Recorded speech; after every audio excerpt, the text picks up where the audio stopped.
Yes, bana, mambo vipi? Mimi naitwa Official Boy kutokea Wako Jako TV na hii ndani ya dakika 20 za Wako Jako Podcast tuko na mtu wa maana kabisa ambaye kwa upande wangu mimi namheshimu sana. So yuko ndani ya studio leo na tuna mengi ya kuongea naye. Usikae mbali na radio yako, usikae mbali na TV yako, usikae mbali na simu yako kuendelea kufuatilia hii mwanzo mwisho. Bana, mambo vipi? Mambo poa. Kwema kabisa. Fresh kaka. Wakati zinaendaje huko? Mungu ni mwema. Wanasemaje Bukoba mjini? Bukoba mjini hawa jambo. Yeah. Mambo yanaendelea. Kwa usofahamu niko na mwenyekiti wa Chama cha Mapinduzi kwa upande wa vijana kutokea Bukoba mjini, lakini kwa upande wangu mimi sitaki kuelezea mengi. Nataka nimkaribishe mwenyewe ajitambulishe anaitwa nani kwa majina, lakini anafahamika vipi pale kwa Bukoba mjini. Karibu sana mzee. Asante sana. Ndio.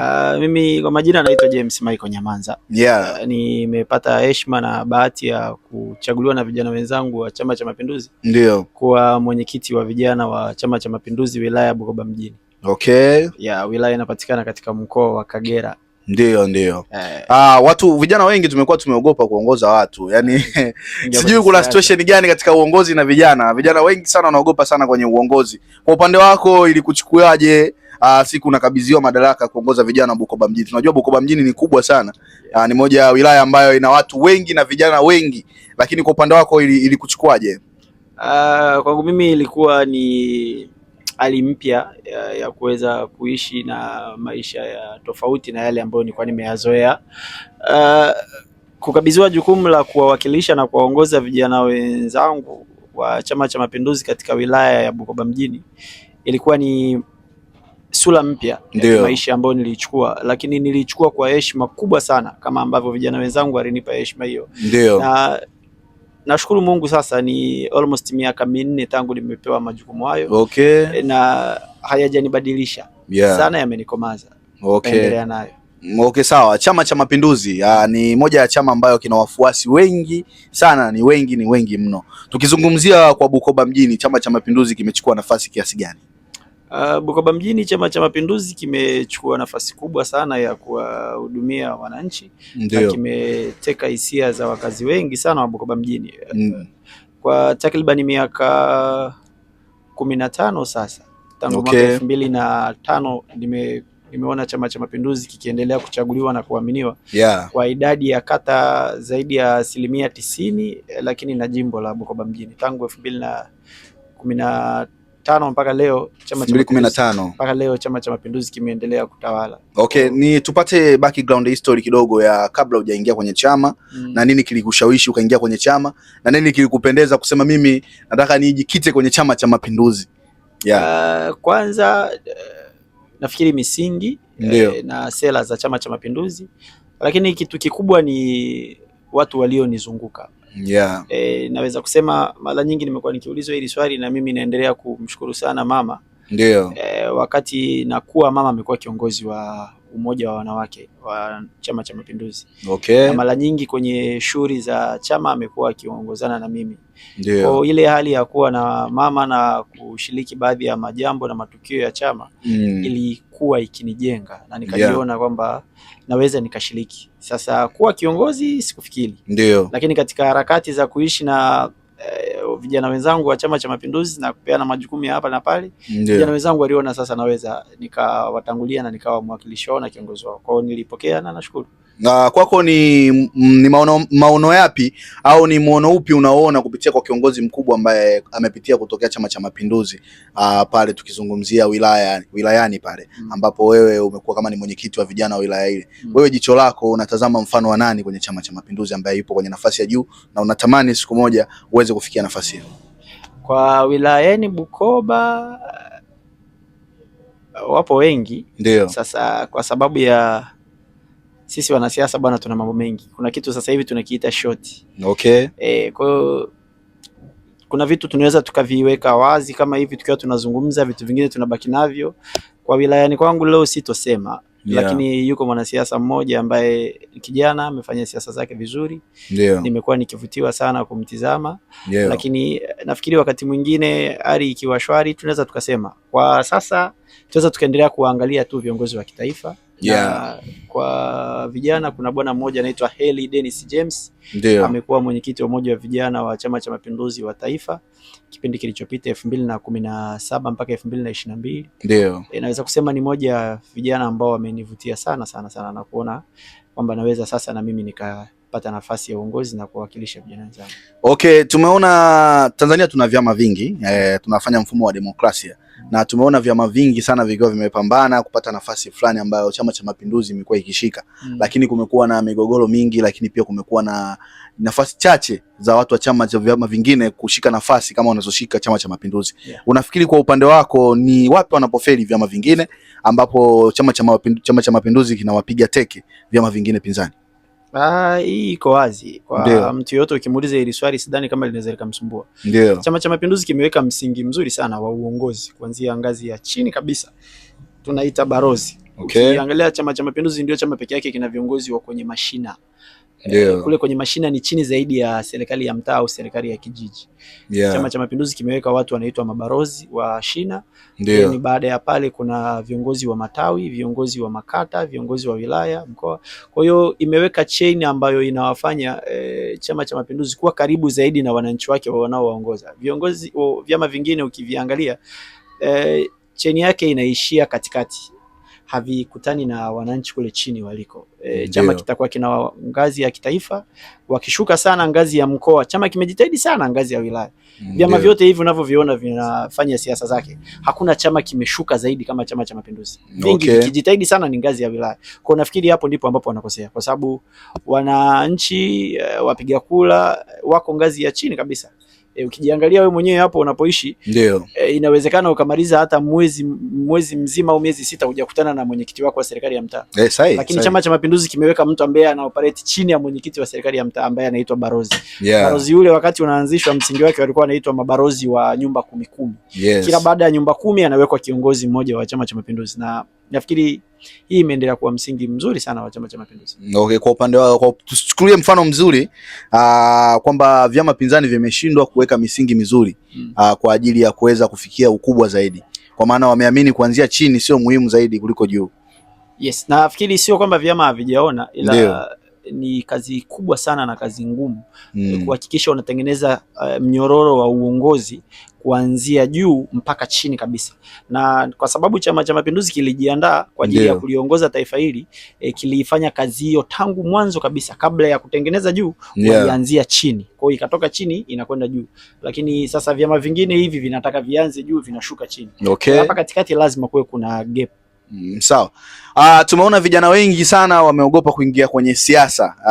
Sijajua changamoto ni nini, lakini vijana wengi sana wanaogopa sana kuingia kwenye siasa, wakiamini siasa ni mchezo mchafu kwa lugha ambazo tunazifahamu mtaani. Kwa upande wako unawashauri nini vijana, lakini una nini ambacho umejifunza kwa tangu umeanza siasa mpaka sasa hivi, na kipi unachoweza kuwashauri vijana ambao hawataki kuingia kwenye siasa kwa sasa hivi? Ni kweli vijana wengi sasa hivi wamekuwa wakijiweka mbali kidogo na shughuli hizi za kisiasa. Na wakiamini labda shughuli hizi haziwahusu, lakini mimi niwaambie tu kuna wanasema kuna watu waliotutangulia kuyaona haya, walisema haijalishi kama wewe utajihusisha na siasa au hautojihusisha nayo, siasa yenyewe haitoacha kujihusisha na wewe moja kwa moja. Inawezekana kabisa ukaona mimi siasa sio issue zangu, ukaona ni issue za watu wengine fulani, lakini huko kwenye siasa, kwenye vikao vya kisiasa, maamuzi ya kisiasa ndio yatakayoamua tutafanya biashara kwa namna gani, tutapata elimu kwa namna gani, na tutapata huduma za afya na elimu kwa namna gani. Kwa hiyo mimi nafikiri kuna kila sababu ya vijana sasa kugeukia siasa na kuona umuhimu wa kushiriki kwenye shughuli hizi za kisiasa. Inaweza ikatusaidia katika ile kupanga na kuamua maisha yetu wenyewe, kuliko ile ambayo tumekuwa tukilalamika kwamba kuna kundi fulani la watu ambao wanapanga jinsi gani sisi tuishi kinyume na vile sisi tunavyotaka au tunavyotarajia. Kwa hiyo ili tuweze kushiriki na kubaliana na maamuzi yanayotolewa dhidi ya maisha tunayoishi, ni kugeuka na kushiriki katika siasa na kushiriki mchakato mzima wa kisiasa. Sahihi. Mtazamaji, tulionaye hapa ni mwenyekiti wa vijana kutokea pale Bukoba, ndio mwenyekiti wa vijana ambaye kwa upande wake tuna mengi ya kujifunza kupitia yeye, na umesikia machache ambayo ameongea ndani ya kipindi chetu. Kumbuka kipindi chetu kinadhaminiwa na Wako Jacko Spare Parts, wauzaji wa spare kutokea Ilala, mtaa Songea, hapa Dar es Salaam Machinga Complex, mkabala kabisa na msikiti wa Masjidi Songea. Tumeona mna ukaribu na Wako Jacko Spare Parts, wauzaji wa spare kutokea Ilala. Nataka nifahamu ukaribu wenu upoje? Wako Jacko ni kijana ambaye anapambana katika sekta yake ya uuzaji wa spare. Lakini kwa sababu ya yeye kwa kijana anayejihusisha na masuala hayo, amejitahidi kuwa karibu na kusapoti vijana wengine katika upande mwingine. Na sahihi kabisa. Mimi kama kijana mwenzie ambaye nimechagua kushiriki na kuwakilisha vijana wenzangu kwenye upande wa kisiasa, tumekuwa tukiwasiliana na kushirikiana na sio mara moja, sio mara mbili. Amekuwa miongoni mwa wadau ambao shughuli zinazofanyika kule Bukoba nikimshirikisha za kwangu binafsi kwamba mimi sasa kama mwenyekiti ninatamani kufanya kitu, amekuwa akinisupport kimya kimya. Lakini kuna majambo ambayo tukiona sasa majambo haya yanahitaji wadau na watu watambue kwamba kuna wadau wameshiriki, tumekuwa tukimshirikisha na amekuwa akifanya. Kwa namshukuru na tunaendelea kushirikiana naye. Sahihi kabisa. Nataka kufahamu zile ruti zako, zile safari zako ambazo kutoka mkoa pale Bukoba kuelekea mikoa tofauti. Najua ni unapata experience tofauti kwenye hiyo mikoa ambayo unatembelea. Nataka kufahamu kwa upande wako ni impact gani ambazo unazipata na kuzirudisha Bukoba kutoka kwenye mikoa tofauti tofauti ambayo unatembelea? Faida ya sisi kutoka kwenye maeneo yetu ya uwakilishi au uongozi ni kubwa. Kwanza tunajifunza na kuona jinsi gani vijana wenzetu wanaendesha shughuli zao za kila siku. Sahihi. Tunavyorudi kule kwenye maeneo yetu tunaweza kushare na kuendelea kushauriana na vijana wenzetu kwamba vijana wenzetu huko tulikotoka wamepiga hatua kwa namna moja, mbili, tatu. Lakini kitu kingine kama hivi tukitoka kuna wadau ambao tumekuwa tukiwasiliana nao, tukizungumza nao tu kwa njia ya simu. Wakati mwingine mazungumzo yanakuwa sio marefu kiasi hicho. Lakini kama hivi tukikutana tunaweza kupata muda wa kuzungumza kwa urefu, tukashauriana. Na moja ya faida ambayo mimi naweza kusema, kwa mfano safari ya kipindi hiki ambayo nimetoka na kukutana na Wako Jacko, tumezungumza pamoja na kumletea shukrani nyingi za jinsi ambavyo amekuwa akitusapoti na kutushika mkono na akishirikiana na sisi. Tumezungumza pia uanzishwaji wa ligi ya vijana, na kwa sababu Wako Jacko pamoja na uuzaji wa spare parts, lakini amekuwa akijitahidi sana kuwaweka vijana karibu katika upande wa michezo. Sahihi kabisa. Tumekuwa tukiona baadhi ya mechi zikicheza hapa katika viwanja vyetu mbalimbali vya mkoa wetu wa Dar es Salaam.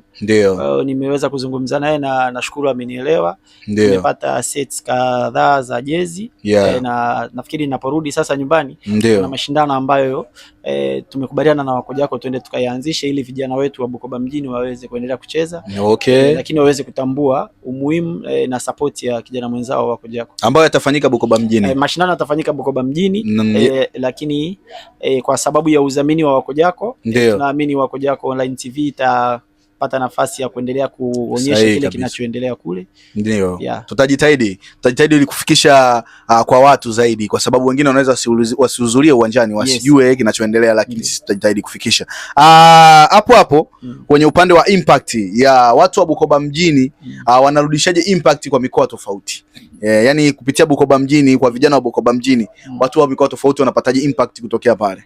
Wewe kama mwenyekiti. Kutokea Bukoba mjini yako mengi ambayo yanapatikana pale na yamekuwa yakiweza kuendelea. Kuna vitu ambavyo vinafanyika Bukoba mjini havifanyiki sehemu nyingine. Lakini kuna vitu ambavyo vinafanyika Bukoba mjini pia vimefika sehemu nyingine. Ziko shughuli mbalimbali za kiuchumi zimekuwa zikienda, lakini zipo shughuli mbalimbali za kisiasa ambazo zimekuwa zikifanyika zikienda. Kama unavyojua sasa hivi dunia imekuwa kama kijiji, kila kitu kiko kwenye kiganja. Sahihi kabisa. Mambo yanayofanyika yanaonekana, siasa zinafanyika, vijana wanazungumza, kama hivi ambavyo sasa ameweza kuniona, tumeweza kufahamiana. Lakini pia shughuli za kibiashara, shughuli za uzalishaji wa mazao. Nimemuona kijana mwenzetu anaitwa Mendes ndio ni mjumbe wa Baraza Kuu la Vijana la Taifa kutokea mkoa wetu wa Kagera. Okay.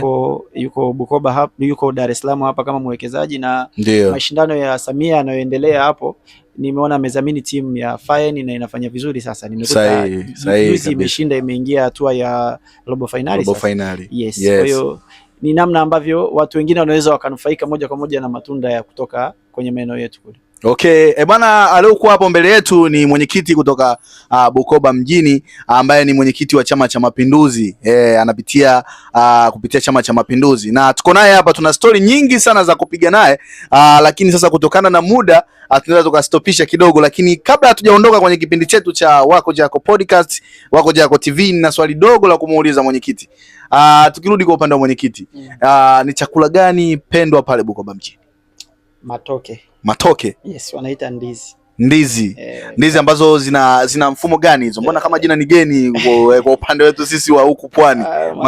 Matoke ndizi ni ndizi za kupika za kawaida tu, zinazokuwa zimechanganywa na maharage, wengine wanatia nyama, wengine wanatia samaki. Ndio. Yes, wengine wanapenda kuweka